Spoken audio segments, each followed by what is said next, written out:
ஓகேடா. இப்ப பார்க்கலாம்.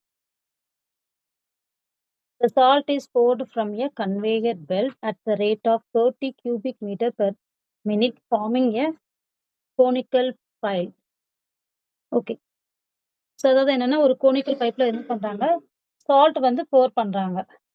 ஸோ என்ன குடுத்துருக்காங்கன்னா, 30 கியூபிக் மீட்டர் பெர் மினிட் குடுத்துருக்காங்க. 30 கியூபிக் மீட்டர், அதாவது மீட்டர் கியூப். கியூபிக் மீட்டர்னாலும், மீட்டர் கியூப்னாலும் ஒண்ணுதான். பெர் மினிட்டுக்கு. ஸோ அப்ப என்னங்கிறது மீட்டர் கியூப்னா ஆல்ரெடி வால்யூம்னு குடுத்துருக்கோம். அப்ப டிவி பை மினிட்னா time. D v by DD equal to 13 குடுத்துட்டாங்க. ஸோ இங்க வந்து கோனிக்கல் ஷேப் குடுத்துருக்காங்க. ஸோ அப்ப கோனிக்கலோட வால்யூம் ஃபார்முலா நமக்கு தெரியணும். 1/3 பை ஆர் ஸ்கொயர் ஹெச். அதாவது சிலிண்டரோட volume pi r square h. கோனிக்கல்னா அதுல 1/3 இருக்கும். ஞாபகம் வச்சுக்கோங்க. ஓகேவா? Okay. Metre cube by minute. So next என்ன கிவன் டேட்டா குடுத்துருக்காங்க அப்படின்னா, circular base whose height and diameter of base are always equal. அதாவது ஹைட் வந்து டயமீட்டருக்கு ஈக்குவலா இருக்குன்னு சொல்லியிருக்காங்க. நமக்கு டயமீட்டர்னா தெரியும் என்னது 2 டைம்ஸ் ரேடியஸ். அப்ப h எப்படி இருக்கும்னா 2r ஈக்குவலா இருக்கும். நெக்ஸ்ட் என்ன டேட்டா குடுத்துருக்காங்க. How fast is the height of the pile increasing when the pile is 10 meter high? Height வந்து ஹைட்டோட டெரிவேட்டிவ் கேட்டிருக்காங்க. கரெக்ட்டா? அப்ப dh/dt ஃபைண்ட் அவுட் பண்ணணும். எப்போனா when height is equal to 10 மீட்டரா இருக்கும்போது. ஓகேவாடா? ஓகேக்கா. ஓகே. ஸோ இப்ப இங்க என்ன குடுத்துருக்காங்கன்னா, நமக்கு ஹைட்டு தான் குடுத்துருக்காங்க. ஹைட்டு டிஹெச் தான் கேட்டிருக்காங்க. அப்ப நமக்கு வேல்யூஸ் ஃபுல்லுமே ஹெச்ல தான் இருக்கணுமே தவிர ரேடியஸ்ல இருக்கக்கூடாது. அப்ப ஆமா. ரேடியஸ்க்கு வேல்யூ சப்ஸ்டிட்யூட் பண்ற இடத்துல என்ன பண்ணணும்னா, ஹெச்ச தான் நம்ம ரீப்ளேஸ் பண்ணணும். அப்ப என்ன பண்ணணும்? ஓகே.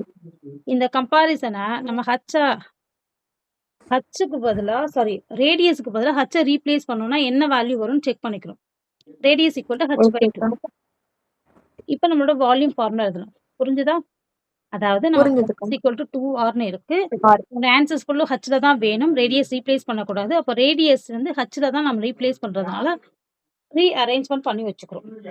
ஓகேக்கா. Volume equal to 1/3 by r square H.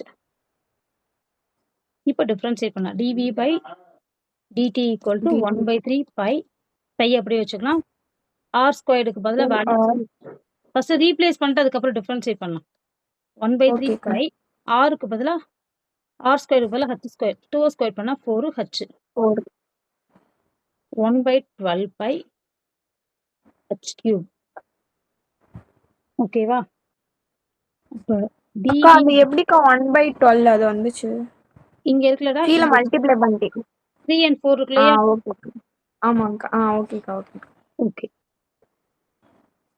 இப்போ நம்ம என்ன பண்றோம்னா டிரைவ் பண்ணலாம். dv by dt equal to π/12 constant term 3h square dh by dt. So இந்த இதை கேன்சல் பண்ணா 4ன்னு வரும். ஸோ π/4 ஹச்சோட வேல்யூ ஆல்ரெடி பார்த்தோம் 10ன்னு பார்த்தோம். கரெக்டா? ஆமாங்கக்கா. ஆமா 10 மீட்டர் ஹை. இப்போ 10 into 10 100. dh by dt தான் ஃபைண்ட் அவுட் பண்ணணும். அதை அப்படியே வச்சுக்கலாம். dv by dt நமக்கு தெரியும். ஃபர்ஸ்டே கொடுத்துட்டாங்க 13 கொடுத்துட்டாங்க. எல்ஹெச்எஸ் அண்ட் ஆர்ஹெச்எஸ்ல பார்க்குறப்போ எல்லாமே மல்டிப்ளிகேஷன் இருக்கு. ஸோ ரைட் சைடில் இருக்க 0 இந்த 0 கேன்சல் பண்ணிக்கிறேன். தென் அதே போல் இதை கேன்சல் பண்ணால் 2 2s are 4 5 2s are 10. இப்போ எனக்கு டிஹெச் பை டிடி தான் வேணும். மற்ற எல்லாம் ஆப்போசிட் சைட் கொண்டு போகிறேன். நியூமரேட்டர் 3யோட இந்த டினாமினேட்டர் 2 ஃபர்ஸ்ட் மல்டிப்ளை பண்ணிக்கிறேன். அப்புறம் இந்த 5 பையை வந்து டினாமினேட்டர் கொண்டு போ 5 பைன்னு வரும். Equal to dh by dt. Dh by DD equal to 6 by 5 by. புரிஞ்சுதா? புரிஞ்சதுக்கா. அவ்வளோதான். இப்போ டிஹெச் பை டிடி நம்ம ஃபைண்ட் அவுட் பண்ணிட்டோம். ஆன்சர் எடுத்துதானா? ஓகே, அவ்வளோதான். சூப்பர். ஓகே, இதே சால்வ் பண்ணிக்கோ.